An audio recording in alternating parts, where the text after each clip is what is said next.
things that it would print if it discovers this device. Then we have IBM Antivirus Trial Edition. So you could look at what version of Trial Edition antivirus it has and actually learn when this hard drive was sold originally as new equipment. And then we have these medical terms. Insulin, ammanantine, mannitol. So these are some medical terms that you won't even find online. You have to actually go to a medical dictionary. And I was able to determine that this hard drive came from a mail order pharmacy. And they had sold their hard drive. Eventually it ended up here. But the original owner was a mail order pharmacy.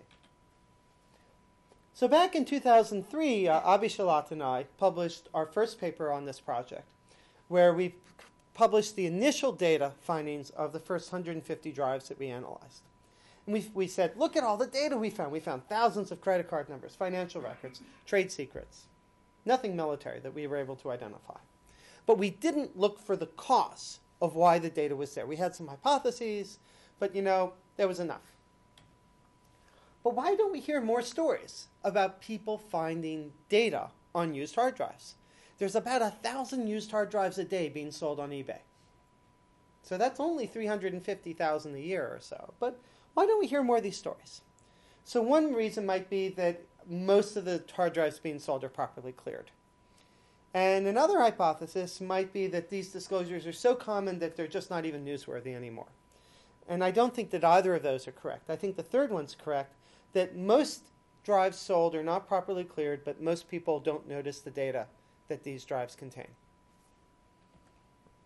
Now, why would that be the case? Well, if you think about a hard drive and data on the hard drive, it's arranged in sectors. And there's some sectors that are used for directories, and there's some sectors that are used for files. But basically, they're blocks that are allocated, that are reachable from the root directory. And then there are what I call these brown blocks. They have user data, but they're no longer reachable from the root directory. And then there are green blocks. These are blocks that are all 0. And so what you'd like is there to be no brown blocks. You'd like for there to only be white blocks and green blocks. But this is what, say, a typical hard drive looks like after it's been used for a while, because the delete command doesn't actually delete the files. It just deletes the pointer to the file. Now, you can take those and stack them up as a bar graph. And we're going to use this visualization for looking at a series of history that might happen to a hard drive, where you have the files, the deleted files, and the 0 files. When the disk comes new from the factory, all the blocks are 0. And then, if we format the drive, it puts some file system structures on it, but it's basically still 0. If we install an operating system, there are the temporary files that the operating system created during the installation. There's the operating system files, and it's still basically 0. Maybe we've used it for a year. We have more applications, operating systems, more deleted files, but still some blocks that have never been written. Now, if it's a student here at Purdue, you have a nice fast internet connection, and they fill it up with MP3s, and then it becomes time to get a new hard drive. So what they do is they format the drive, and they sell it. They give it to a friend. So clearly, if what's going on here is that people are just getting rid of their hard drives without even thinking about the problem, you're going to see a lot of drives where there's a lot of data that's recoverable, and a little bit of deleted data, and a little bit of green blocks. And that's what I call a training failure. People simply haven't even thought when they get rid of their drives that maybe the data is recoverable. Maybe I should do something about it. But if you see a lot of brown data, then that's people try to erase the drives before they disposed of them. And they failed because the tools lied to them. So what I did was I ran that experiment on the first 236 now hard drives. This is a slide from my PhD thesis. And I graphed them, each bar represents a different hard drive. And these are very small hard drives, and these are very big hard drives, up to 2 gigabytes. And the lines indicate that hard drives tend to be made at characteristic sizes. So this is like a 1.25 gig drive. Now, the drives that are green from the top to the bottom are the drives that were properly cleared before being sold. And the drives that are brown from top to the bottom are drives that were formatted, but were heavily used before being sold. And some drives you see are sort of a lot of white and then some red. And the story with those drives is that those drives were used and then somebody went through and deleted the user data files, but they left the application files.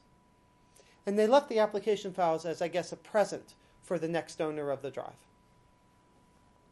So if you look at this graph, you can see, there's a lot of structure here.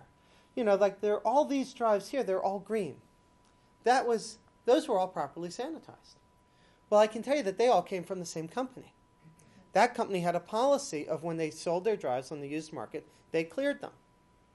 But I bought one more drive from them, and it wasn't cleared. I bought it a year later after they were in financial difficulty. They weren't implementing their policy at that point. The company had changed hands, and they were in trouble. So here are the overall numbers. I bought 236 drives, of which 60 were DOA, dead on arrival. Didn't work. There were 176 drives image, of which 11 were zeroed, and 22 were clean formatted. They were zeroed, and then somebody had formatted the drive so that the future person, I guess, wouldn't complain that the drive didn't work because they didn't know how to format it. Not overall a lot of files, but a lot of data. And so the main conclusion here is that people are trying to erase the data, and the tools are lying to them. And so one of the areas of my research is, how can we improve the tools? How can we improve the operating system? It's got to be in the operating system so that this problem goes away. Now, and here's some supplementary material there. And what this slide is showing is that there is actually very low regularity. Even the drives that were properly cleared, there was no consistency. I got one from a company called Drive Guys, but two others from that company had data on them. There was one Virginia reseller. One drive they gave me didn't work. 3 were formatted with lots of data, and 1 was properly cleared. But to find out what really happened, I had to sort of become a journalist again. I had to go back and contact the original drive owners. Now, this is hard to do because I had to figure out who was the original owner. And then I had to get contact information for the organization. I had to find the right person inside the organization, set up interviews, and the whole time follow MIT's guidelines for working with human subjects. And to give you an example of why this is hard, I'll show you here. I wrote this program that sort of does a batch forensic analysis. It finds all the deleted files, and it gives them names so that you can talk about a file even after it's been deleted. And so there are all these Microsoft Word doc format files in this. It's like a 4-H resume, a resume to Marymount University, a resume, admissions counselor. Who's the owner of this computer? Every doc file is to and from a different person. Right? So it turned out that this computer was a public machine at a university. And that was hard to figure out because all the information led to different people. So I ultimately contacted 20 organizations, and here they are on the map. A lot of them were from California. I think that's because I was largely buying computers after the dot-com crash, and so that's where a lot of crash companies were. The leading cause, once I interviewed people and found out like what had happened in the custody, was a betrayal of trust. The organization was aware of the problem, they had, or the individual was aware of the problem, and they had trusted somebody else to deal with it for them, and they were betrayed. So this one up here, a woman, her son took her hard drive to a company called PC Recycle, and they promised him that they would recycle the hard drive, and they charged her some $5. And they recycled the hard drive by putting it on a table. And then I came into that store, and I bought that hard drive from that table for $5, and the hard drive was recycled. And that hard drive had her last will and testament on it. It had a Microsoft Word file with all of her bank accounts, all their web-based passwords, all her investments. And she was very glad that I called her up, because at least I got it and not somebody else. An auto dealership, they had their computers upgraded, and the consultant sold the hard drives on eBay without even telling them that that's what he was doing. And they just assumed that they didn't even think about this problem. They had trusted the consultant to do the right thing. Now, another leading cause was, in fact, poor training and supervision.